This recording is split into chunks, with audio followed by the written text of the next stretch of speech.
Sveicināti, cienījamie televīzijas skatītāji. Sākam priekšvēlēšanu diskusiju raidījumu Novada izvēles. Šodien studijā esam aicinājuši Kandavas novada deputātu kandidātus. Nacionālā apvienība Visa Latvija Tēvzemei un brīvībai LNNK Kaspars Šefčuks. Sveicināti.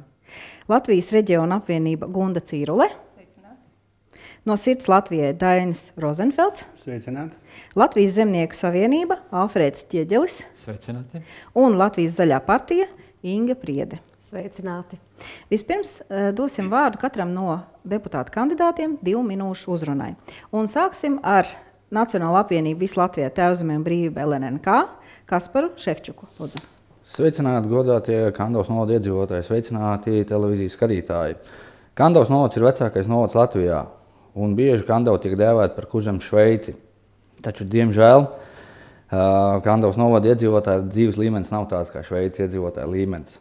Mēs, Kandavas novada iedzīvotāji, esam noguruši no šī brīža pašvaldības vadības, kuru daudz gadu garumā bieži iespējams savus intereses ir augstāk vērtējuši nekā iedzīvotāju intereses. Minēto pierāda fakts. Daudz jauniešu, kuri pabeidz skolas Kandavā, tostarp arī Kandavas lauksaimniecības tehnikumu, iegūstot profesionālo izglītību, pārvācās vai pārceļās uz dzīvi citur, ārpus Kandavas. Ir pienācis laiks pārmaiņām. Tādēļ pirmo reizi Kandavas novadā ir izveidots jauns saraksts Nacionāla apvienība Visa Latvijai Tēvzemei un brīvībai LNNK. Mūsu saraksts sastāv no uzņēmējiem, novada lauksaimniekiem un skolu, jeb iestāžu, izglītības iestāžu pārstāvjiem. Sarakstu veido jauni, uzņēmīgi cilvēki ar vēlmi ierasto kārtību Kandavā uzlabot. Celt novada iedzīvotāju labklājību, kā arī nodrošināt tādus apstākļus, lai emigrējošie novada iedzīvotāji atgrieztos ne tikai no citām Latvijas pilsētām, bet arī no ārzemēm. Mūsu partijas programma galvenokārt sastāv no šādiem punktiem. Pirmkārt, ņemot vērā, Kandavas novadā ir vairāk skolas, bērndārzi, mākslas skolas, mūzikas skolas, sporta skolas, kā arī tehnikums. Mēs par prioritāti esam izvirzījuši izglītību. Piemēram, atsaucoties uz citu novadu pieredzi, vēlamies ieviest to, ka labākajiem skolēniem ar teicamiem un izciliem sasniegumiem mācībās prēmēt. Otrakārt, kā prioritāti esam izvirzījuši uzņēmēju darbību. Kandavas novada uzņēmēji ir tieši tie cilvēki, kuri vislabāk izjūt pašvaldības vadības atbalstu vai tieši pretēji atbalstu neesamību. Paldies. Latvijas reģiona apvienība Gunda Cīrule, lūdzu. Sveicināti Kandavas novada iedzīvotāji. Mūsu mērķis ir sekmēt Kandavas novada attīstību, saglabājot to kā ekonomiski pastāvīgu teritoriju, kurā cilvēks varētu dzīvot kvalitatīvi, atbilstoši savām interesēm un vajadzībām. Mēs neizvirzam skaļus lozungus, bet piedāvājam zināšanas, prasmes un iemaņas. Uzskatām, ka gan izglītība, gan kultūra un sports, gan uzņēmēja darbība un novada tēls, gan veselība un sociālās jomas, gan ceļu apgaismojuma, ūdens saimniecības un siltumapgādes infrastruktūra, gan ēku apsaimniekošana, šīs visas ir novada prioritātes. Tikai tām jābūt ir sabalansētām un vienai otru papildinošām. Iestājamies par to, ka veiktajiem un padarītajiem darbiem ir jābūt kvalitatīviem, tie nedrīkst būt izdarīti tikai ķeksīšu pēc. Uzskatām, ka ir jābūt daudz stingrākai kontrolei par paveikto darbu. Nākamie 4 gadi mūsu novadam noteikti nebūs viegli, jo būs jāpastāv par sava novada pastāvēšanas nepieciešamību, un tas būs jāpierāda, jo atbildīgās ministrijas runā par jaunu administratīvu teritoriālo reformu. Tāpat novadam lielas Eiropas Savienības struktūra fonda naudas arī nevarēsim ieviest, un tas ir saistīts ar to, ka no 2014. gada valsts politika ir noteikusi to, ka pārsvarā šīs struktūra fonda naudas tiek dotas bijušajiem rajonu centriem, austrumu pierobežai un pie jūrai. Tā kā neesam neviena no šīm teritorijām, tātad mūsu novadam šīs finanšu iespējas ir ļoti ierobežotas. Bet tas dod mums lielāku sparu pašiem domāt, analizēt un meklēt citas alternatīvu finanšu piesaistes iespējas. Mēs esam uz novada attīstību vērsti un spara pilni, bet dzīvojam realitātē, apzinoties novada budžetu, finanšu iespējas un normatīvo aktu prasības. Paldies! No Sirds Latvijai Dainis Rozenfelds, lūdzu.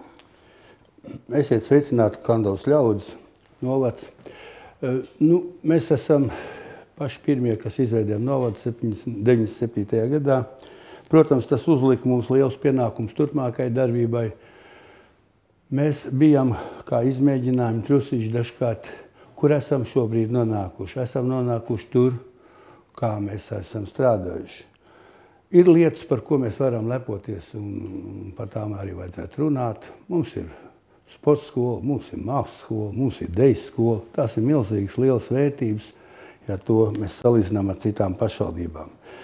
Protams, visos šajos periodos viens no smagākajiem posmiem ir bijis šie pagasti, kuri palikuši varbūt bez saviem deputātiem. Kāds ir mūsu šī sadarbība, teiksim, Kandavas domai konkrēti ar pagastu centriem.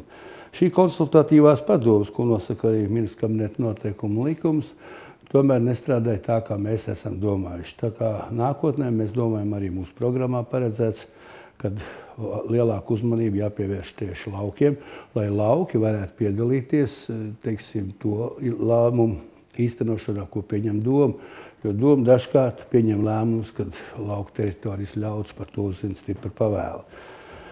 Kas attiecas par mūsu sarakstu, tad es gribu teikt, ka mūsu saraksts no Sirds Latvijai ir ļoti daudz ar augstākām izglītībām, uzņēmēju vadītāji, zemnieki, praktiski pārstāvēs visas nozares. Tā kā tam jābūt, es domāju, uz vēlēšanām. Paldies! Paldies! Latvijas Zemnieku savienība, Alfrēds Ķieģelis, lūdzu. Sveicināti Kandavas novada dome un iedzīvotāji. Un gribu teikt, ka zemnieki ir pie varas bijuši jau 14 gadus, un šajā periodā tas, kas ir izdarīts, ir pateicoties tieši mūsu partijai. Un izdarīts nav maz, un par to liecina arī mūsu iepriekšējos sasaukumos, mūsu vēlētāju atdotās balsis par Zemnieku savienību. Tā kā tas arī tāds priekšnoteikums, lai tālāk strādātu un novada labā. Mums ir noteikti prioritāte izglītība. Un arī pie šī izglītības jautājuma mēs esam nolēmuši arī uz turpmāk strādāt, gan nostiprināt šo izglītību, gan darbs pie internātskolas saimniecisko izdevumu finansēšanas, jautājumu sakārtošanas. Tā kā darba cēliens ir ļoti nopietns priekšā, un es domāju, ka to jāapzinās jebkuram deputātu kandidātam, ka šis periods nebūs viegls priekš pašvaldības. Bet runājot tālāk par mūsu programmu un mūsu sarakstu, jāsaka, ka salīdzinot ar pārējām programmām, mums ir ļoti konkrēti darbi, kas ir jāveic, un tas ir pamatojoties uz mūsu pieņemto attīstības plānu 2017. 2023. gads, gan arī Latvijas 100-gadas plāns, kuru realizāciju esam uzsākuši un pie kura arī strādāsim. Mūsu sarakstā ir ļoti daudz iestāžu vadītāji, un sevišķi saistībā ar izglītības nozari, bet tas arī ir dabīgi, jo izglītība mums paņem vairāk kā 50% no kopējā budžeta.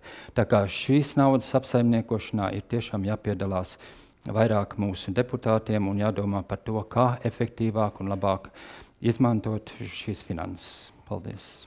Paldies! Latvijas Zaļā partija, Inga Priede, lūdzu. Esiet sveicināti Kandavas novada iedzīvotāji. Esmu Latvijas Zaļās partijas Kandavas nodaļas vadītāja, un mūsu komanda uzskata, ka galvenā vērtība Kandavas novadā tomēr ir cilvēks. Cilvēks ar kurzemnieka spītu un uzņēmību. Tāpēc mūsu galvenais uzdevums ir radīt tādu vidi novadā, kur iedzīvotājiem būtu vēlme dibināt ģimenes, rast darba vietas un atgriezties, ja ceļi kaut kur ir aizveduši citviet. Kā jau tas Zaļajai partijai pienākas, mūsu viena no prioritātēm ir zaļā domāšana. Tā kā Kandavas novads atrodas gleznainā vietā, Abavas senlejā, tad it īpaši mums ir jādomā, kā saglabāt šīs dabas vērtības, šo dabas doto dāvanu, un padarīt to pievilcīgu gan iedzīvotājiem, gan novada viesiem. Svarīga ir dabai draudzīga vide un ilgspējīga politika. Vēlamies, lai šī brīža politisko interešu nodrošināšanu neradītu grūtības nākamajām paudzēm, lai mēs un mūsu bērni neieslīgtu pašvaldības kredītu jūgā un lai domas vadība strādātu iedzīvotāju interesēs, nevis sava labuma nodrošināšanai. Mūsu uzsāktais kurs ir arī paudžu maiņa pašvaldības pārvaldē, mūsdienīga domāšana, kas vērsta uz attīstību. Tāpēc mūsu sarakstā ir darboties griboši cilvēki no dažādām sfērām, izglītības pārstāvji, kultūras, sporta pārstāvji, uzņēmēji, medicīnas un veselības aprūpes darbinieki, kā arī vides speciālisti un komunālie speciālisti. Līdz ar to mums arī ir svarīga atkrituma apsaimniekošana un tādas vides veidošana, lai cilvēkiem šeit būtu ko darīt, lai viņiem būtu sakārtotas aktīvās atpūtas vietas, lai būtu kvalitatīva izglītība. Mēs jau esam raduši iespēju maksāt brīvpusdienas skolēniem līdz 9. klasē, bet mēs vēlamies arī nodrošināt brīvpusdienas pirmskolas izglītības audzēkņiem. Un, protams, svarīgi mums ir arī uzņēmēja darbība un infrastruktūras sakārtošana tāda, lai būtu pievedceļi, elektrības jaudas un vieta, kur uzņēmējiem atnākt. Tā kā saka, kurzemnieki ir lepna tauta, tad ar ko jūs katrs varat lepoties novada sakarā? Sāksim varbūt ar Kasparu, ar jums. Veiksmes stāsts, diemžēl ņemot vērā, ka daļa no jauniešiem pamet Kandavas novadu, jo īpaši pēdējos gados nav neviena īpaši izceļama veiksmes stāsta. Līdz ar to problēma attiecībā uz šo visu vēlos norādīt, ka liela daļa no jauniešiem pamet Kandavas novadu, kā galveno iemeslu minot tieši to, ka šai novadā, Kandavas novadā nav darba vietu. Tādēļ mēs uzskatām, ka lielākā risināmā problēma ir jaunu darba vietu radīšana. Paldies. Inga, varbūt tomēr ir kaut kāds veiksmes stāsts jūsu novadā? Jā, kā jau es atzīmēju, mūsu prioritāte ir vide, un Dievs mums ir devis īpašu reljefu gleznainu vietu, kur dzīvot, un Kandava izsenis ir bijusi arī amatniecības pilsēta. Un tāpēc īpašs prieks, ka šobrīd mēs zinām, ka atgriežas daudzi jaunieši, lai šeit dzīvotu un strādātu. Un viņi arī ir spējuši atrast savu nišu, kur darboties. Priecē, ka cilvēki ir kļuvuši aktīvāki un nāk ar saviem priekšlikumiem, idejām, un ir jau izveidojušās tādas aktīvistu grupas, kā piemēram Abava Vieno un Kandavas amatniecības ģilde, kuri paši ir gatavi rīkot pasākumus, kuri iet bez uzaicinājuma talkās, sakop Jupju krastus un pastaigu takas. Tāpēc arī iepriekš, jau 2014. gadā, mēs ar manu kolēģi deputātu Gunteru Indriksonu aizstāvējām un atbalstījām amatniecības centru, kuru tobrīd vēlējās likvidēt. Un tagad mēs lepojamies ar to, ka viņi tiešām ir izauguši un kļuvuši par vienu no aktīvākajiem cilvēkiem, kas ģenerē idejas un veido pasākumus. Protams, mums ir arī labas sporta tradīcijas un arī radošās skolas, kā jau Dainis atzīmēja, un mums ir senas basketbola tradīcijas, un mēs lepojamies ar mūsu sportistiem, kas nes mūsu vārdu pasaulē. Mums ir laba sporta bāze, sporta infrastruktūra, tikai, diemžēl, mums vajag viņu arī aktīvāk izmantot. Paldies! Par to mēs parunāsim pie problēmu jautājumiem. Gunda, lūdzu, jūsu veiksmes stāsts. Gribas piekrist Ingai par to, ka noteikti kā veiksmes stāsts varētu būt šie mūsu novada iedzīvotāji, kas ir aktīvi. Viņi darbojās ne tikai amatieru kolektīvos, bet viņi ir gatavi veidot biedrības un paši darboties, negaidot uz pašvaldību. Tāpat gribas teikt, ka visi realizētie projekti, ko pašvaldība ir īstenojusi, daļēji tie ir veiksmes stāsti, jo šie ir bijuši atklāti konkursi, kur esam veiksmīgi īstenojuši. Līdz ar to esam gan Kandavas pilsētā smaka ir pazudusi, notekūdeņu, tātad attīrīšanas ietaises ir likvidēts un vecās un jaunas ir. Tāpat mēs roteju laukums un trenažieris, tad kultūras namam energoefektivitāte. Veiksmes stāsti ir ik pa laikam. Tās mazās lietas vienkārši ir jāredz. Paldies. Dainis, lūdzu. Es gribētu teikt tā, ka mūsu novads būs tik stiprs, cik ir stipri būs tās cilvēki.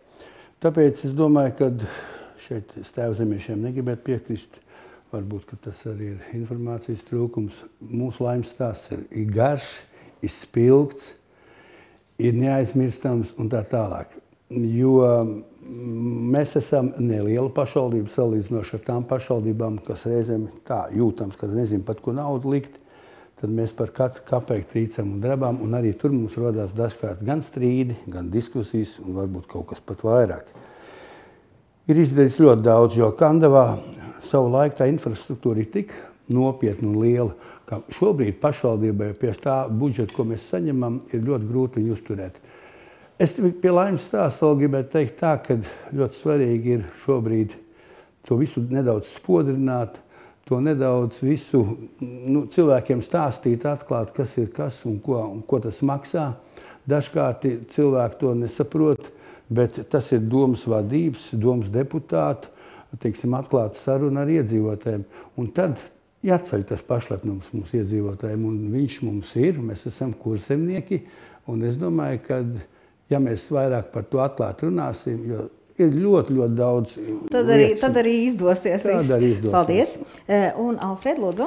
Jā, es uzskatu, ka mūsu viens no galvenajiem veiksmes stāstiem ir mūsu izglītības sistēma. Mūsu novadā var bērni iegūt izglītību 4 pamatskolās, 2 vidusskolās, lauksaimniecības tehnikumā un 4 profesionālās sievietes skolas. Tas viss dod iespēju mūsu pilsētu padarīt par jauniešu pilsētu.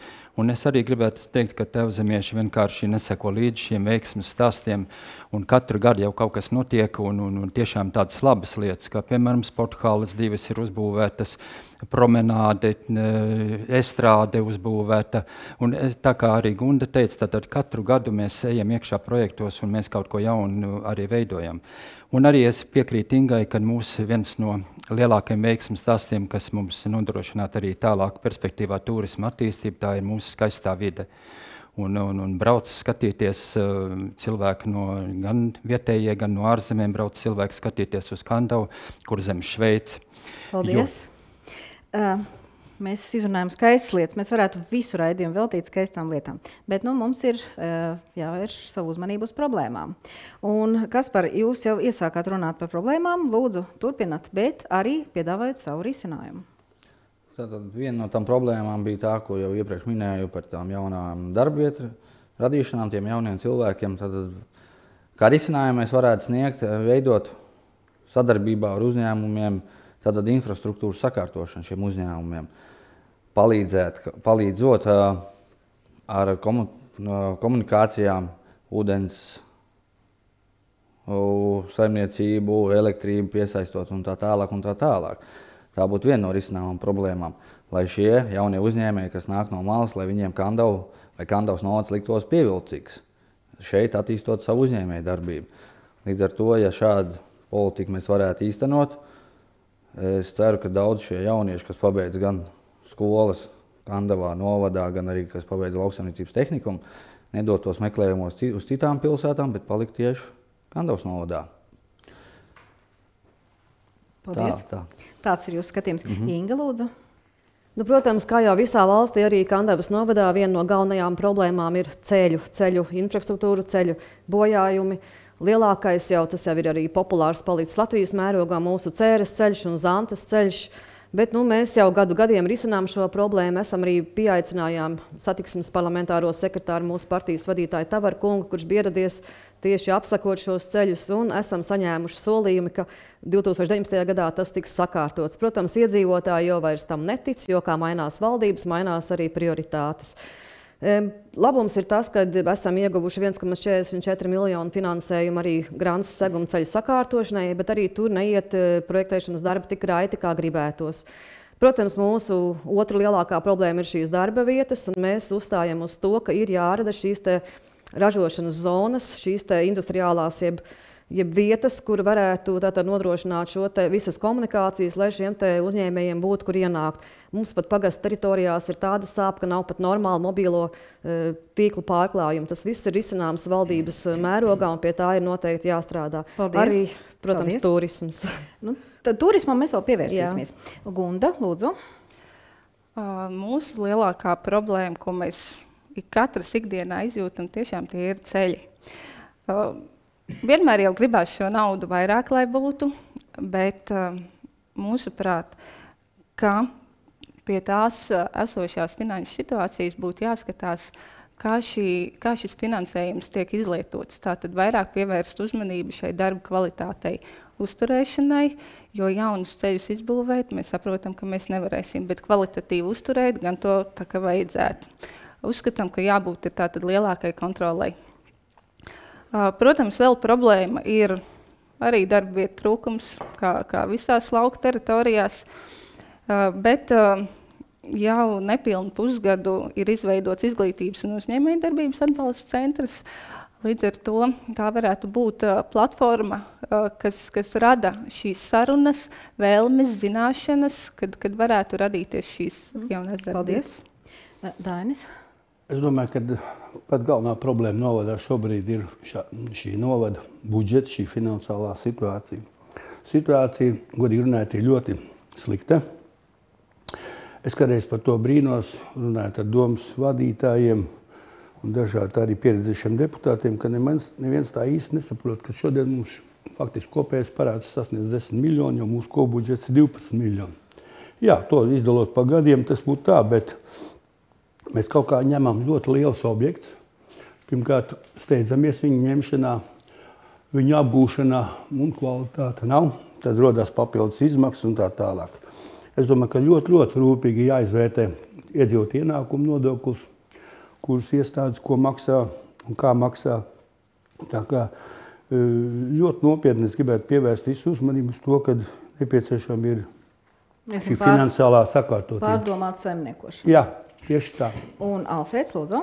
Jā, es arī uzskatu, ka viena no pamatu problēmām mums ir tieši uzņēmēja darbība, jo uzņēmēja darbība ir tā artērija, par kuru pašvaldībai nāk līdzekļi, tātad nodokļu atskaitījumi un ieņēmumu nodoklis. Bet šī jomā jau ir daudz darīts, bet rodas jau problēma pat otru. Mums ir bezdarba līmenis patreiz 5,6%. Līdz ar to rodas problēma, kad trūks šie darbinieki. Vienkārši šobrīd jau trūkst viņi reāli. Un arī uzņēmēji sapulcē, kad mēs runājam par šo jomu, arī tāpat kā Kaspars saka, ka mūsu jaunatne aizplūst. Un tad es arī uzņēmējiem jautāju. Es saku, cik tad jūs bērni atrodas Kandavas novadā un jūsu uzņēmumos strādā? Neviena. Tātad mums faktiski ir cits nolūks, cits uzdevums. Izglītot savus bērnus, lai viņi varētu par karjeras kāpnēm kāpt. Ne jau visiem ir obligāti jāpaliek Kandavā. Mēs skatījāmies uz problēmām, skatījāmies uz labajām lietām, dzirdējām jūsu skatījumu un jūsu plānus uz nākotni. Vai gadījumā, ja jūs visi tiksiet pie teikšanas, ir kāda lieta, pie kuras jūs uzreiz ķertos tik līdz jūs būtu ievēlēti? Sāksim ar jums, Kaspar. Pirmā lieta, ko jūs darītu, ļoti īsi. Pirmā lieta, ko mēs darītu, ja nonāktu pie vadības, tad, kā jau kolēģi iepriekš teica, mēģināt šo ceļu infrastruktūru uzlabot tieši Kandavas pilsētā, jo caurbraucamais ceļš, kas mums ved cauri Kandavai, viņš ir diezgan bēdīgā stāvoklī. Tātad mēģināt rast līdzekļus tieši vietējo ceļu sakārtošanā, kustības drošībā pašā pilsētā, jo mums ir daudz bīstams vietas pašā pilsētā, kur apgrozās liels cilvēku masas, kā piemēram pie skolas, kā pie bērnu dārza, un vēl ir daudz lietas. Vai jūs runājat par pašvaldības ceļu vai valsts apsaimnieku? Par pašvaldības ceļu. Pašvaldības tieši pilsētas ceļu, centri caur galvenām ielām, kas iet cauri pilsētai. Kas ir, pašlaik labi saprot, notiek siltuma trases izbūves, viņas ir diezgan katastrofālā stāvoklī, bet tāpat ir daudz ielas, kurās netiek veikti kuras vienkārši ir jāsakārto. Kuras vienkārši ir jāsakārto, neatbilst nevienam kritērijam un tā tālāk. Paldies. Lūdzu, Inga. Ko jūs uzreiz darītu? Noteikti, ka mēs turpinātu strādāt pie šīs ceļa sakārtošanas un arī pie izglītības. Tātad es pati vadu Izglītības, kultūras un sporta komiteju. Tātad valstī jau ir zināms, ka tiks likvidēts internātu skolas, un tas ir mūsu lielākā bēda, jo 2018. gadā mēs esam saņēmuši paziņojumu, ka šis finansējums varētu nebūt. Bet mēs, protams, centīsimies šo te visu risināt un arī atradīsim līdzekļus savā budžetā, lai viņu uzturētu jebkurā gadījumā. Arī izvērtēsim, protams, izglītības pārvaldes darbu, vai tā ir liederīga, un arī projektu izmaksu izvērtēšanas, jo arī mums ir ļoti neadekvātas cenas dažiem projektiem. Protams, arī strādāsim pie šiem te turisma, jo mums ir ļoti daudz skaistu vietu, bet nav īsti tā, kur tiem turistiem atbraukt un kur pastīties. Mums ir unikāla dabas vērtība Pulvertons, bet viņš jau ilgus gadus stāv neatvērts apmeklētājiem. Doma saka, ka ir 2,2 miljonu projektam, bet mēs uzskatām, ka to var sakārtot daudz lētāk, lai cilvēki varētu iet iekšā un apskatīt. Paldies un arī par mazāk dažādas naudiņa. aktīvās vietas. Jā. Gunda? Noteikti pievērst uzmanību jebkuru darbu kvalitātei, lai tiešām nebūtu tā, ka nodošanas pieņemšanas akti tiek parakstīti gandrīz automātiski, lai būtu šī kontrole. Un lai tiktu ievēroti līguma nosacījumi, ja ir prasības bijušas, tad lai šīs prasības tiktu izpildītas. Paldies. Dainis? Es domāju, ka pirmais darbs būtu ieskatīties ļoti nopietni sociālo-ekonomiskā plāna, ko mēs šogad apstiprinājām. Viņš ir jāpārstrādā un jāņem vērā tas, kāda ir finansiālā situācija. Finansiālā situācija tik tiešām ir ļoti nopietna. Man kādreiz ir skumīgi, tikko notika domas sēde, kad mēs palikam divatā, ka pārējie balsoja pilnīgi un domājot, ka viss kritīs no debesīm, kas attiecas uz Kandavas internāta skolu. Tas ir 600 000 un tādas naudas nav un nebūs, tas ir skaidrs. Un ka mēs negribam pat kādā veidā solīt nākt valstī pretī arī, teiksim, tādu kā pārējais periodu izveidot un varbūt vēl kaut kādas lietas. Ja? Es domāju, ka 3 gados mēs to varam pārņemt, bet tā nekā savādāk. Kas attiecās nākošais, ļoti smaigs uzdevums, mums tūlīt jānodod mūzikas mākslas skolu un jāsāk atklāt, kad vēl joprojām mēs neesam deputāti redzējuši projektu un tāmas. Mēs zinām, koptām 1,3 miljoni, un man liekas, ka tas ir, varētu teikt, tāds melnais zaķīts, kas staigā pa Kandavu. Viņš jāņem aiz ausīm, būs ciet. Paldies. Un Alfred? Jā, es arī uzskatu, ka Dainis teica par internāta skolas finansējumu cīņu. Un jāsaka, ka šobrīd, pateicoties neskaitāmām sarunām, ir jau gaisma tuneļa galā. Un es ceru, ka arī reāli arī šo finansējumu mēs ar nākošo gadu arī saņemsim internāta skolu finansēšanai. Otrs ir pamatjautājums, pie ko mēs esam uzsākuši un kas ir ļoti nopietni pie kā jāstrādā. Tas ir pilsētas sakārtošana, jo, ko arī Kaspars pieminēja, tad pilsēta patreiz ir ļoti sarakta sakarā ar šī projekta realizēšanu, un arī šogad mums Kandavai ir 100 gadu jubileja kopš iegūts pilsētas status, un tā kā centīsimies arī šīs fasādes sakārtot, kurš kopš 97. gada, kad Dainis nokrāsoja, viņas nav nekas darīts, un tā kā šobrīd ļoti intensīvi pie tā notiek arī darbs. Paldies!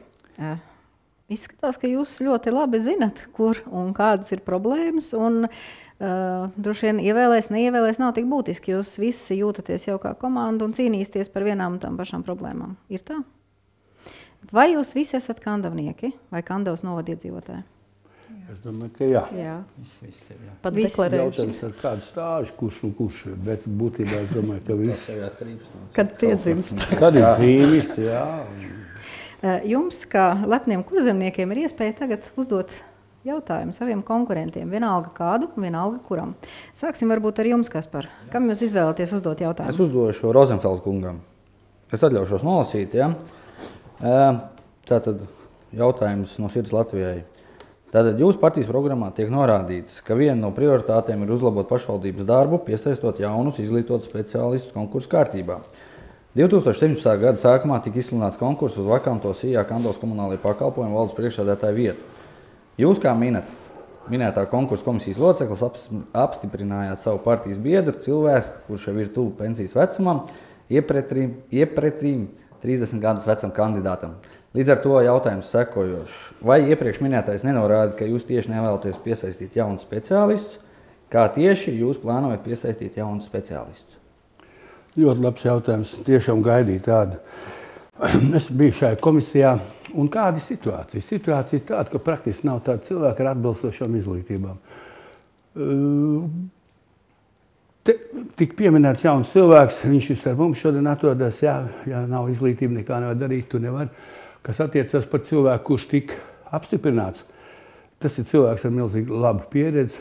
Tas cilvēks varētu būt pārējais periodu cilvēks, ja? Likt tikai tāpēc amatā kādu, ka viņš ir jauns, ar to ir pamāz. Pie tam priekšā stāv 2,3 miljonu liels projekts, kas ir jārealizē, no kā atkarīgs, kā dzīvos kandavnieki tuvā laikā, tā ir siltuma apkur, ja? Un tā lieta ir ļoti, ļoti nopietna. Būtībā šis kredīts, ko paņem, tas ir pašvaldības kredīts. Es domāju, ka jautājums ir ļoti, ļoti nopietns un nekādā gadījumā to tā nevar asociēt. Jā, mēs pilnīgi par jauniem, par to nav runa, to redz mūsu saraksts, 3. numurs, mums ir ļoti jauns uzņēmējs un tā tālāk. Jā. Paldies. Kaspar, jūs gribētu kaut ko piebilst? Jā, Rozenfelda kungs saka, jā, par jaunību, kad viņš tur bez maz vai tikko no šūpulīti izkāpis, jā, ka viņam nav pieredzes, varbūt nav izglītības, jā. Bet kā tad mēs panāksim to, lai tas cilvēks, jaunais cilvēks, speciālists ar izglītību paliek tajā Kandavas novadā? Lai neaiziet uz citām pašvaldībām vai pat uz citu pilsētu vai pat uz ārzemēm aizbraukt. Lielisks jautājums, mēs to turpināsim tālāk. Bet tagad savu jautājumu uzdod Inga. Lūdzu, kam jūs izvēlaties? Es gribētu šī brīža domas priekšsēdētājiem Alfredam Ķieģelim uzdot. Viņš ir ilgstoši bijis arī iepirkuma komisijas priekšsēdētājs.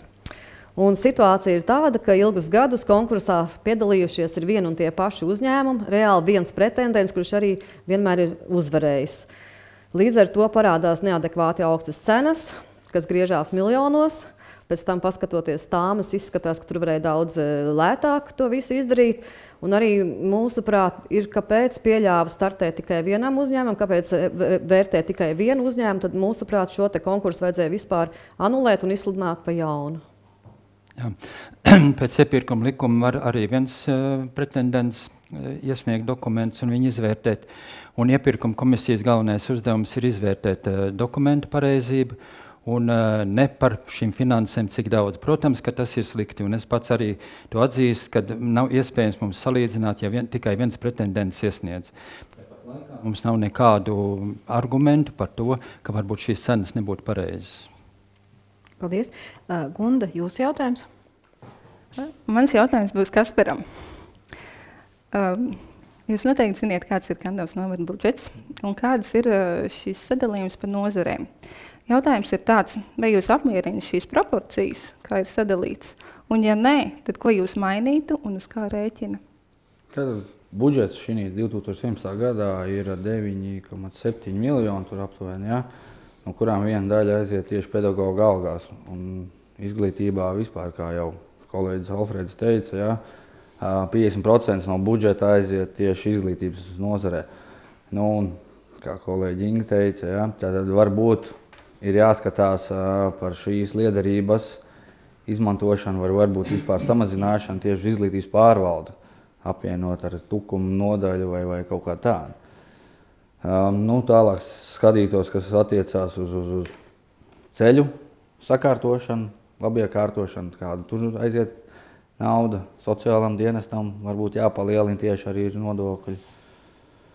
Es atvainojos, nevis nodokļi, bet budžets jāpalielina tieši sociālam dienestam, jā?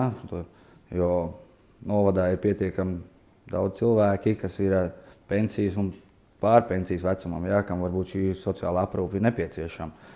Līdz ar to varbūt, ka šeit mēs kaut kādā veidā varam palielināt šo budžetu. Nu, protams, budžetu mēs varam palielināt tikai tad, ja mēs varam arī piesaistīt jaunas darbvietas. Paldies. Dainis, jūsu jautājums, lūdzu. Mans jautājums ir manām kolēģiem Alfredam, ilgadējiem deputātiem, ilgadējiem domas priekšsēdētājiem. Nu, ir reizēm nesaprotami. Jūs esat 14 gadus pie varas, to arī pats tikko pateicis, tas tā ir, bet tās kļūdas, jā, teiksim, ir tomēr tik iespaidīgs un tik liela atstāja iespaidu uz mūsu budžetu. Jums ir nodaļa, jums ir... Kā tas varēja tā notikt, kad ir pieļauts tās kļūdas, kad, piemēram, mēs runājam tikko, uzdevu jautājumu par šo te mākslas skolas celtniecību, kad viens jau nebija vien pieteicies, bija jau pieteikušies, es zinām, vismaz vēl 2, bet kad bez tāmēm, bez projekta izsludina konkursu, un tagad jānodod 3 mēneši līdz nodošanai, vēl nav tas, ko mēs jau iepriekš te runājam. Es domāju, kaut kā tā tad milzīga, bezatbildība, teikšu tā. Un jautājums būs par ko? Un jautājums, kāpēc tā ir noticis? Jā, iepirkuma likumas atļauj gan projektēšanu, gan būvniecību veikt vienlaicīgi. Un šī situācijā arī tā bija. Un pieteicās, protams, viens tikai, nebija vairāki. Pieteicās tikai viens pretendents. Kāpēc to mums ir grūti šobrīd spriest, bet tāda tā situācija. Par šīm izmaksām nav neviena man dokumenta par to, ka šīs izmaksas neatbilst iesniegto darba apjomam. Es gribu piebilst šim objektam. Mēs deputāti lēmām kādu pusgadu apakaļ, ka tāmas izmaksas būs apmēram 500 000, un pēkšņi vienā dienā bijušais gan domas priekšsēdētājs, ja, pateica, ka tagad būs 1,3 miljoni un nosauc, kas tur tiks darīts, un tas absolūti neatbilst tam, kas tiek reāli šodien darīts. Es domāju, kā to naudu varēs norakstīt. Uz kā? Redziet, Jo tas ir pašvaldības 100% budžets, kur nav nekāda Eiropas nauda. Un priekš mūsu, teiksim, kopējā budžeta tā ir milzīga summa, 1,3 miljoni. Es arī, jā, viens domas deputāts nevar šādu naudu nepavirzīt, nepiešķirt, ne savādākā veidā darboties. Tur ir viss mūsu koleģiālais deputāta balsojums, un deputāti dod uzticību ar šo balsojumu tālāk domas priekšsēdētājiem un arī šādu finanšu pielietošanai mūzikas mākslas skolai.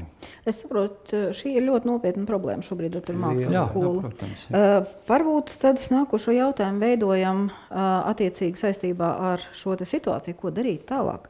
Vai jums ir kādas idejas, Kaspar? Attiecībā uz mākslas skolu? Jā, kas tur notiek ar to situāciju? Jūs droši vien arī esat informēts.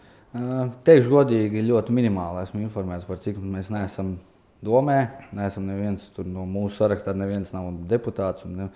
Tā kā, teikšu godīgi, mums ir maz tur zināšanas. Jums nav šobrīd informācijas, jā. Labi, paldies. Un Inga? Nu, Dainis man neļaus samalot. Mēs jau kādu vismaz pusgadu lūdzam priekšsēdētājiem bijušiem šajam, lai parāda šo te projektu mākslas skolas. Līdz šim viņš nebija izstrādāts. Šobrīd viņš it kā esot izstrādāts, bet mēs vēl joprojām viņu neesam redzējuši. Nu, klīst dažādas tur baumas, kāpēc vajadzēja izņemt logus un aizvest projām, ka tie vēl bija labā stāvoklī. Un daudz kas tam līdzīgs. Bet svarīgi ir tas fakts, ka mums tā skola vienalga ir līdz septembrim jānodod, un mums ir jādara viss iespējamais, jāizvērtē, ko mēs varam darīt. Gunda, varbūt jums ir kādas idejas? Pēc man pieejamās informācijas, tā kas ir arī publiski pieejama, pēc iepirkuma tā tad bija jābūt būvprojektam, un tikai tad normatīvais akts nosaka, ka tikai tad, kad ir akceptēts būvprojekts būvvaldē, tikai tad var uzsākt būvniecību. Šajā mirklī būvdarbi jau notiek, kā tas īsti ir, un trešās grupas būv, vai tam nebūtu tomēr valsts būvniecības kontroles valsts birojā jābūt. Jā, ir taisnība ar projektēšanu. Mums neveicas labi, bet šobrīd projekts ir izskatīšanā būvvaldē. Tad jebkurš deputāts var aiziet un šo projektu apskatīt, un kas ir paredzēts. Bet arī par darbu uzsākšanu tad ir likums pieļauj ar apliecinājumu kartēm, ka drīkst arī strādāt bez šīm. Jā, likums pieļauj, ja ir apliecinājuma kartes, bet tad man rodas jautājums, ja iepirkumā bija būvprojekts. Un, ja gala rezultātā ir apliecinājuma kartes. Un ko jūs tagad darīsiet ar to visu? Vai tā tas iet kopā? Neiet kopā. Kaut kas neiet. Tad varbūt šī ir tā ļoti nopietnā problēma, kur arī būs jārisina uzreiz visiem pēc vēlēšanām. Pirmais darbs. Mums arī ir problēmas vienmēr ar būvvaldu. Tā arī ir tik nepieejama iestāde, ka mums ir ļoti grūti. Kādas ir jūsu domas, kāda ir jūsu plāni piesaistīt aktīvāku cilvēku līdzdalību, kaut vai lai šādas situācijas neveidotos? Varbūt, kad domas darbam jābūt ir caurspīdīgākam, vēl kaut kādi risinājumi. Kaspar, kādas ir jūsu idejas? Idejas ir piesaistīt attiecīgos speciālistus attiecīgajai nozarei.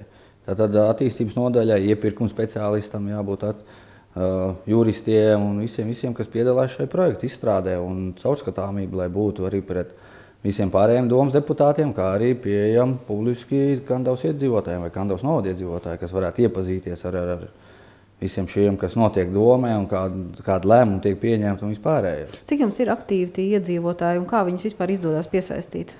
Aktīvi šobrīd, ja nemaldos, novadā, man liekas, kaut kādi 6000 ir. Teiksim, cilvēki, kuri grib piedalīties pašvaldības darbā, kur nāk ar savām idejām, ar saviem ieteikumiem, ir tādi?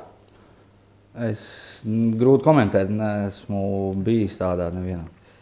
Tur varbūt priekšsēdētājs var precīzāk pateikt. Jā, jo mums jau notiek šīs regulārās sapulces gan ar iedzīvotājiem, gan ar uzņēmējiem, gan nevalstiskām organizācijām.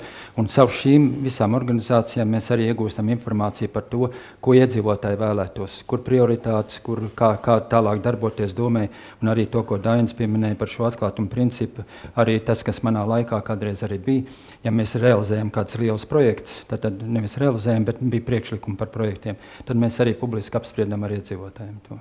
Tā kā arī uz priekšu, es domāju, nākošā domas sastāvam pie tā būtu jāstrādā. Un cik nāk cilvēku uz tādu publisku projektu apspriešanu? Nu, pamāc. Es gribu tikai drīkst piebilst par šīm apspriedēm. Ziniet, būsim atklāti un runāsim tā, kā tas ir. Un šīm apspriedēm bieži atnāk cilvēki, paklausies, kas notiek, tas ir ļoti skaisti, bet nav gatavi ieklausīties skaitļos, nav gatavi analizēt. Un es domāju, mēs arī šeit 10. punktu ierakstījām. Turpāk nepieļaut gadījumus, kad iedzīvotāji netiek informēti, iesaistīti lielu projektu sagatavošanu un to realizāciju. Visā absolūts caurspīdīgums. Es domāju, tas mums ļoti, ļoti trūkst. Un mazajā Kandaviņā, kā jau es gribu teikt, kā vienā lielā ģimenē, bieži runā absolūti ne to, ko mēs vēl domājam, nemaz nav sprieduši. Inga? Es gribētu piebilst, ka vajadzētu tomēr vairāk komunikācija ar cilvēkiem, jo ne visi lasa pašvaldības izdevumu, ne visi lasa mājas lapu. Ir kaut kā jāveido šī komunikācija caur tām pašām trešajām personām, caur tām nevalstiskajām organizācijām un citiem. Jo vairāk mēs runāsim, vairāk mēs aicināsim, jo arī vairāk cilvēku līdzdarbosies. Šobrīd ir tā, ka viņi baidās pat uz domu, manuprāt, nākt, jo viņi saka, tāpat mēs tur neko nevaram ietekmēt. Lūdzu? Jā, jo iepriekšējos 3,5 gados nebija neviena uzņēmēja sapulce, neviena nevalstiska organizācija. Tad šajā periodā, kopš es esmu atkal pārņēmis domas vadību, ir 3 uzņēmēja sapulces, bijuši 2 reizes esam tikušies ar nevalstiskām organizācijām. Tā kā tas darbs ir iesākts un nākošam sasaukumam vienalga, kurš arī sēdēs šajā krēslā, ir jāturpina iesāktais darbs, tad komunikācija ar sabiedrību. Gunda, varbūt jums ir kādas specifiskākas idejas? Man liekas, lai nerastos šādas situācijas, kā mēs teikt minējām, mākslas mūzikas skola, ka noteikti, kā saka, lēmēji varēja deputātiem savā starpā arī jāizrunā šīs lietas, pa priekšu jānovienojās, un pēc tam ir jābūt komandai. Tātad šī lēmēja vara ar izpildvaru, un izpildvarā tātad tiek iesaistīti šie speciālisti, konkrētie speciālisti konkrētām lietām. Un sabiedrības informēšana? Sabiedrības informēšana noteikti ar sabiedrību ir jārunā, jāstāst par šiem plāniem, ir jāiet sabiedrībā un jārunā. Un šīs novada nevalstiskās organizācijas, kas mums ir ļoti aktīvas, tās noteikti ir jāturpina atbalstīt, jo tā ir ļoti tāda aktīvā sabiedrības daļa, kas tiešām iesaistās novada attīstībā, novada veidošanā, savu vēlmju izteikšanā un arī realizācijā. Mēs pašā sākumā pieskārāmies tam jautājumam, ko darīt, lai jaunieši paliktu novadā. Jūs iesākāt šo problēmu. Varbūt mēs šo jautājumu varam mazliet paturpināt, un droši vien katram no jums ir kāda ideja, kā to dabūt gatavu. Varbūt sāksim ar jums, Alfred. Jā, šī ir tā problēma. Es jau viņai arī pieskāros par jauniešu iesaistīšanu. Tā ir uzņēmēja darbība, protams. Un tikai ar uzņēmēja darbības attīstību, bet mums ir daudz šobrīd jau, kā mēs palīdzam uzņēmēja darbībai. Varbūt arī, kad viens otrs nezina no klātesošiem, gan šī uzņēmēja darbības atbalsta centrs, gan krājaizdevums sabiedrība, kur var paņemt kredītu, lai uzsāktu uzņēmēja darbību. Gan arī LAD projekti caur mums iet. Mums ir biznesa inkubators, kopā ar Jūrmalu mums izveidots viņš ir. Tā kā ir šie darbi, kas ir, bet tas acīm redzot vēl par maz ir. Bet šeit es domāju, ka nav tikai problēma katrā pašvaldībā, bet šeit valstiskā problēma. Jo mēs reāli nevaram atbalstīt savus uzņēmējus. Jo šeit ir iepirkumi, valsts noteikuši, kādi šie iepirkumi ir jābūt. Un līdz ar to šis publiskais iepirkums, jebkurš nāk iekšā, un mēs nevaram prioritāti dot savam uzņēmējam. Tā mums arī daudz veikali ir aizgājuši projām, sporta veikals, grāmata veikals, tieši tā iemesla dēļ, ka mēs nevaram preci no viņiem nopirkt, bet mums jāpērk tur, ko lētāk, tātad no bāzēm. Un tādā veidā mums iznīkst arī daudz šie veikaliņi un arī mūsu ražotnes. Paldies, Daini! Es domāju, ka valsts šobrīd gan ir nākusi pretī, un man par to ir milzīgs prieks, ka iepirkums līdz 20,000 praktiski nav jāveic, un tas būs liels atbalsts mazajām pašvaldībām. Tieši to, ko Alfreds pieminēja, jā, tā ir viena no lielākām problēmām, bet kas attiecās uz uzņēmējiem, ir vajadzīgs izveidot, es gribētu teikt, tādu labu infrastruktūru, kur jauniešiem vakarā aiziet, jo sestdienas, svētdienas Kandavas jaunieši viss atgriežas.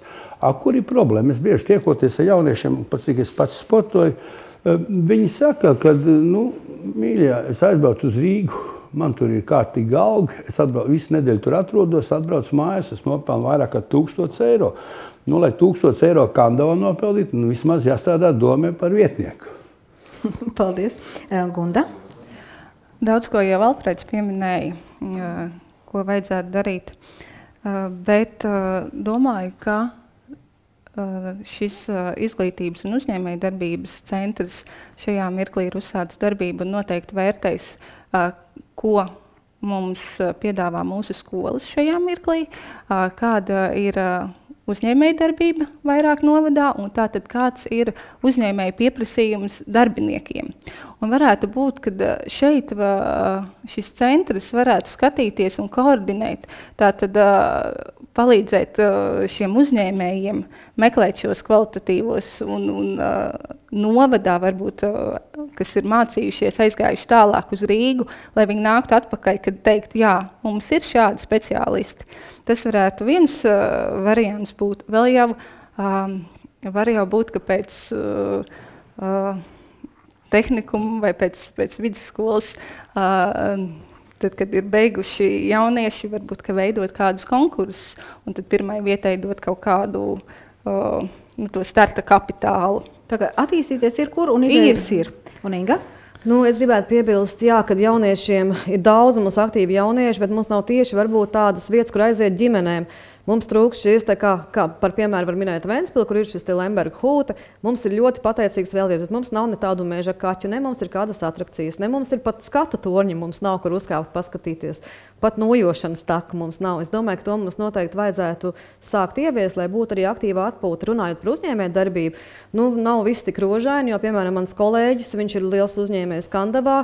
Mums vispirms ir jāmaina domas arī normatīvie akti, jo viņš vēlas paplašināt savu uzņēmēju darbību. Viņam pasaka 50 metri no dzīvojamās zonas, tu nevari neko būvēt, to paredz. Tālāk viņš sagādā augstvērtīgas iekārtas, viņam neatbilst elektrības jauda. Viņš ir cīnījies un, diemžēl, jau ir nopircis Rīgā angārus ar visām šīm infrastruktūras nodrošinājumu un ar vienu kāju jau ir Rīgā. Tā mums te uzņēmēji aiziet, un es domāju, viņus tiešām vajadzētu domāt, kā noturēt, ja vēl, un pirms tam aicināt vēl citus. Paldies. Es gribēju vēl tikai piebilst to, ka es piekrītu Rozenfelda kungam, ja, ka salīdzinot, piemēram, Kandavas samaksu ar Rīgas vai kādu citu lielpilsētu, tur nesalīdzinām lielāka alga ir, piemēram, lielās pilsētās ar mazāku. Un tāds labs speciālists vai uzņēmējs īpašnieks, viņš nevar noturēt to labo speciālistu. Viņam piedāvā 2 vai 3 lielāku algu, viņš aiziet citur. Līdz ar to tad var būt kaut kā piesaistīt vai kaut kā mēģināt rast risinājumu, kaut kā algus palielināt vai vēl kaut ko. Pats esmu 6 gadus bijis Jelgavā, mācījies un dzīvojis kopmīgi, studējis, ja? Un esmu sapratis to, ka es negribu lielā pilsētā dzīvot un palikt. Un atgriezos savā novadā, kad gribu palikt tur un strādāt. Bet, man darbs, paldies Dievam, ir, jā, bet skatos, ka liels problēmas novadā ir tieši ar bezdarba līmeni. Kā jau Alfreds teica, jā, kad ir kā 5,5%, bet uz to iedzīvotāju skaitu, kas ir novadā, tas tāpat ir diezgan daudz. Un tas ir sarežģīti arī risināms, jo ir visu laiku tā konkurence. Jā. Lielā pilsētā maksā vairāk, tieši tā. Un vēl tas, kad, piemēram, atbrauc cilvēki brīvdienās no Rīgas vai no citām pilsētām, jā, nav jau ko darīt tajā Kandavā, nav nekur aiziet.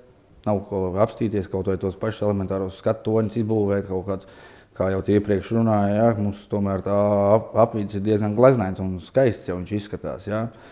Tā kā darīt varbūt būtu, bet tur vajag pielikt roku, droši vien pašvaldībai kopā ar uzņēmumiem kaut ko veidot, kaut ko domāt, risināt, lai piesaistītu gan to pašu turismu, gan arī tam cilvēkam, viņš atbrauc pie vecākiem no nedēļas nogalē, lai būtu, kur pavadīt tās brīvās dienas, nevis sēdēt pie datora vai kā savādāk. Paldies. Alfred, jums bija ideja? Jā, šeit ir taisnība, bet mēs arī nepārtraukti strādājam, ja jūs arī ievērojat pārējie kolēģi pie infrastruktūras tieši par turismu. Tā ir promenāde, tūliņ veidosies Kandavas uzraksta burti, šīs ir takas, dabas takas, kur ir čūžas, un tā kā šīs iespējas ir, bet runājot par, un pie tā ir jāturpina arī darbs, bet runājot tieši konkrēti par šiem speciālistiem, jā, mums ir pat problēma par to, ka mums jānotur esošie speciālisti tieši šīs algas diferences dēļ. Un, piemēram, mēs arhitekti meklējam. 3 reizes esam sludinājumi, neviens nepiesakās. Par tādu algu, kā mums ir tie 1000 eiro. Par 1000 eiro neviens nepiesakās. Tā kā arī Bāriņu tiesā mums bija pat tās problēmiņi tādi, kad gatavojas mums darbinieks aiziet, mēs noturējam tikai ar algu. Tā kā ir šī problēma, tas ir tuvums, un arī Rīga jau nav vairs aiz kalniem pie mūsu transportiem, tā kā meklē algas, kur ir lielāks un izmanto Kandavu varbūt kā guļamvagoni. turisms tā būtu gan uzņēmējdarbība, tā ir gan jauniešu izklaide, gan izklaide ģimenēm ar bērniem. Vai jūs saskatāt kādas tādas uzreiz risināmas lietas, nu, piemēram, ja jums būtu pietiekoši liels finansējums, ko jūs uzreiz darīt novadā tieši turisma jomā? Kaspar? Nu, pirmkārt jau sakārtot. Mums ir skaisti braucot Kandavā iekšā, ir skaisti lielie burti ar uzrakstu Kandava. Ja? Un pie šiem uzrakstiem mēs izveidot stāvlaukumiņu ar apskats objektiem, kur pa punktiem būtu sarakstīts, kas ko novadā vai Kandavas pilsētā, ko mēs varam apskatīt. Sakārtot to pašu čūžpūru, ir labā, skaistā stāvoklī, varbūt tur kaut kas jāatjauno, varbūt kaut ko varam papildināt, vēl pielikt klāt. Tāpat mums ir Rabavas senlē ļoti skaisti, varbūt, ka tur vajag kaut ko iztīrīt, satīrīt, sakopt, jā, jo ir daudz skaistas peldvietas arī Kandavas novadā, tieši, Kandavas pilsētā pie Abavas, jā, bet viņas ar laika gaitā aizaug ļoti ciet, ar niedrēm, ar vispārējo. Cik tāda viena peldvieta sakārtot izmaksā apmēram? Es varbūt ne par to, cik izmaksā, bet peldvieta mums tikai viena Teteriņa ezers. Arī faktiski atpūtas vieta, ne peldvieta. Peldvieta ir tātad šis atklātais peldbaseins, jo peldvietai ir ļoti stingri noteikumi, lai viņi varētu pastāvēt. Tur ir jābūt glābējiem, un tā kā mums šādas peldvietas vispār Kandavā nav, izņemot šis atklātais peldbaseins. Jā, bet cilvēki jau laika gaitā ir gājuši, tas jau ir no paudzēm iegājies, braucot garām, pastoties, viņas ir aizaugušas un nesakoptas. Ir tā žēlīgi skatīties. Inga? Es domāju, pirms mums jāsāk arī ar šīm kartēm, ar norādēm. Es domāju, ka mēs varam Kandavas pagriezienā, kur atrodas Statoil, sarunāt ar Statoil vadību, izvietot interaktīvās kartes, kur arī parādās, kas mūsu ir tās nozīmīgākās Kandavas vietas, ko tie cilvēki var braukt un apskatīt, jo daudzi braucot cauri Kandavai nemaz nezina, ka mums ir tāda vecpilsēta, ka mums otrā pusē ir Rabavas senlē ar Čužupurvu. Protams, ir tiek rakstīti dažādi projekti un arī šeit tiek sakārtotas tās vietas, bet mums ir jādomā arī tādus lielus pasākumus, kā mēs varam visi kopā, kaut vai kā Sabils Vīnas svētkus, kas aizrauj kopā ar cilvēkiem veido, lai cilvēki zina, pamana, ka šeit var braukt un skatīties. Jāsāk ar to mazumiņu, arī atvērt to pašu pulvertoni, vismaz sākumā apskatēji, un arī tā pelnīt šo naudu, lai pēc tam to pulvertoni attīstītu tālāk. Ka iespējas ir. Liels paldies, Gunda. Jūs teicāt, ja būtu tiešām daudz nauda. Tad, ja tiešām būtu daudz nauda, pirmais noteikti būtu pulvertornis ar skvēru pie tām, tātad to atjaunot. Jo, ja atjaunotu šo teritoriju, tātad no tās jau aizietu tālāk norādes uz visu pilsētu.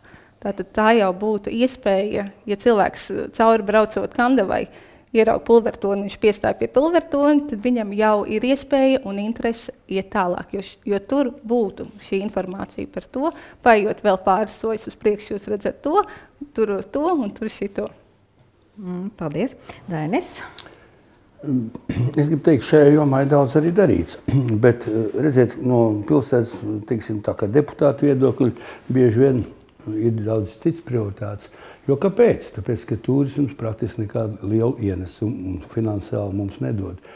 Es esmu pabijis kopā ar Rīgas tiem ekskursijas vadītājiem vienreiz Bruņēku Pilskalnā, un tad es tā klausījos, ko viņi stāsta par Kandavu, un ļoti interesanti.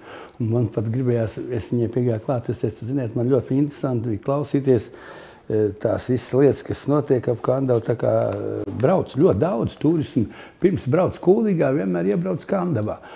Kur ir problēma? Problēma, es domāju, nākamā problēma ir tā, ka mums tas laivu piestādi, mēs jau daudz gadus runājam pie tilta, nav nekur skaistāk vieta pie tilta, piebrauc, tur var savā laikā jau sākām uzbērt zemi, lai varētu jāuzbūvē viņas. Ugunskura vietas, mēs arī programmā to liekam. Pulvertornis, 97. gadā mēs uzlikām pilnīgi jaunu jumtu un tā tālāk. Jā, viņš stāv, nav problēmas beigās pieķērties. Un ja mēs tā paskatāmies, kam mēs ir pieķērušies, pulvertornim jau sen vajadzētu būt kārtībā. Paldies. Un Alfred, jūs viedoklis par turismu? Es arī tāpat par šo pašu turismu gribu teikt, jo tas, ko mēs patreiz esam iesākuši, pirmkārt sakārtot vecpilsētu, lai viņi ir skatām. Jo tas turists, ja iebrauks iekšā un redzēs tās nodrupušās mājas, viņam otrais negribēsies tur braukt. Bet arī runājot par šo pirmo pieturas punktu, deputāti ir informēti par to, par Bruņinieku Pilskalnu, kur tiek atjaunoti Kandavas burti. Augšā virs šiem burtiem ir skata laukums, kur var redzēt Abavas ielai. Tur arī ir karte par visu vecpilsētu, tā kā turisti varētu pirmā tā piestūres vieta būt un apskatīt, kas viss notiek. Bet runājot par pulvertorni, kas ir mums faktiski jau vairāk projekti bijuši veidoti, bet mēs neesam dabūjuši finansējumu, nu pat arī, un neļaus man samelot, mums noraidīja šo projektu. Vieniem pašiem ir diezgan pasmagi visu šo objektu pacelt, jo tur ir diezgan daudz miljonu. Tās idejas, ko mēs tur gribējām realizēt, tas saucamā pulvertorni, tātad atsākt pulveru ražotni un visu to, tā kā vecos laikos, bet, nu, diemžēl mums tas projekts nav atbalstīts. Bet, nu, ceram uz priekšu. Jā, gribu piebilst vēl Alfrēda teiktajām par to, kad jā, esam 2 reizes mēģinājuši startēt ar pulvertorni, un šī pēdējā reize šajā gadā, ko mēs saņēmām noraidījumu, ne jau dēļ sliktas idejas, vai ka kaut kas nav kāda kritērija ievērot. Tas ir dēļ nepietiekamā finansējuma valstī kā tādā. Paldies. Mums ir vēl mazliet laika. Es ļoti gribētu dzirdēt no jums, kādas jūsu personīgās īpašības, kāda jūsu pieredze, kas ir tas, kas var ļoti labi kalpot jūsu novada iedzīvotājiem. Nu, sāksim ar jums, Alfred, īsi. Jā, nu, tā kā ir daudz, kur pieminēja Dainis, arī par to mēs jau diezgan sen abi esam kā pašvaldību vadītāji, un šī pieredze, nu, tagad arī ejot uz šīm vēlēšanām, bieži vien jau iznāk tā, ka tas pensionārs tāds lambvārds.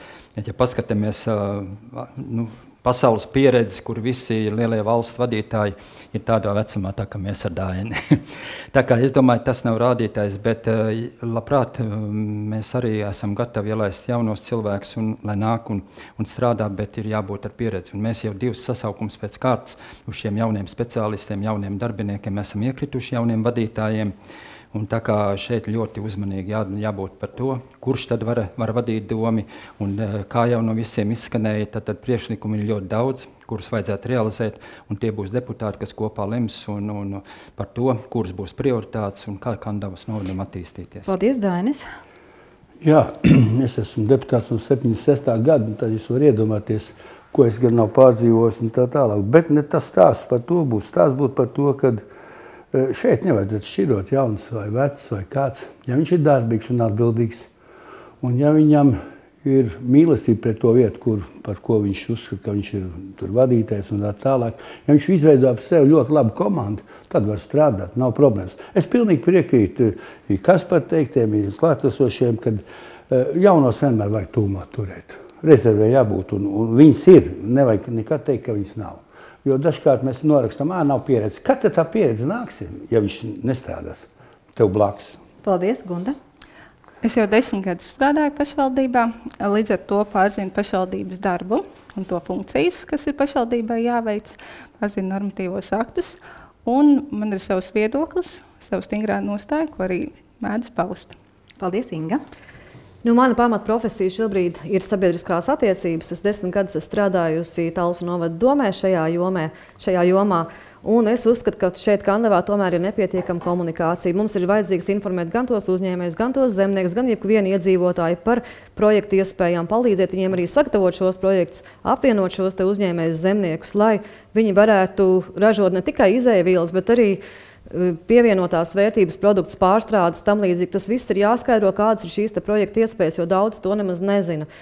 Nu, Jūsu stuprā puse ir komunikācija. Jā, es esmu ļoti sabiedriski arī aktīvi, un arī es šobrīd, varbūt kāds man partijas, kas strādāja Talsos visu laiku, nu, es šo ciklu esmu noslēgus, es izvēlējos, man aicināja arī tur startēt pašvaldību vēlēšanās, es teicu, nē, es atgriezīšos Kandavā, un es palikšu šeit, jo uzskatu, ka man pieredze šobrīd nodara šeit. Paldies. Un mēs arī, es gribu piebilst, varbūt ar domu biedru, tā kā es esmu tomēr arī Kandavas patrioti, mēs ar domu biedru grupu, ar muzeja ļaudīm esam iecerējuši tagad uz Latvijas valsts 100 gadu izdot grāmatu par Kandavas laika griežiem 100 gadu garumā. Paldies, un Kaspar, lūdzu?